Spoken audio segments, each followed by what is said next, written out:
તાલુકામાં રાજમહેલ રોડ શાળાની બહાર જ દુર્ગંધમય રીતે વહેતું ગટરનું પાણી, પંચાયતની બેદરકારી।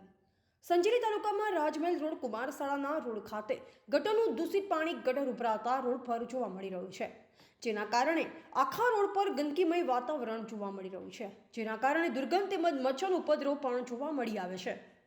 ત્યારે સંજેલી કુમાર શાળા પાસેથી જ ગંદકીનું સામ્રાજ્ય જોવા મળી આવે છે, જેની અસર નાના ભૂલકાઓ પર પણ પડી શકે તેવી શક્યતા રહેલ છે। તેમ છતાં વારંવાર રજૂઆત તેમજ સ્થાનિક મીડિયા દ્વારા અનેકવાર સમાચાર પ્રસિદ્ધ કરવા છતાં પણ સ્થાનિક પંચાયતના વહીવટી તંત્રના પેટનું પાણી પણ હલતું નથી, તેમજ જવાબદાર અધિકારીઓ સ્થળ ચકાસણી કરવા કે યોગ્ય કાર્યવાહી કરવા કે પછી કાયમી પ્રશ્નનો નિકાલ કરવા તસ્તી સુધી લેવા તૈયાર નથી। પંચાયતમાં વહીવટ કરતા સ્વચ્છ ભારત નિર્માણ મિશન અંતર્ગત અને ગાંધીજીના સ્વપ્ન રોડાતા જોવા મળી રહ્યા છે। સ્થાનિક વહીવટીતંત્રના અને સ્વચ્છતાના ધજાગરા ઉડતા જોવા મળી આવે તેવી સ્થિતિ છે।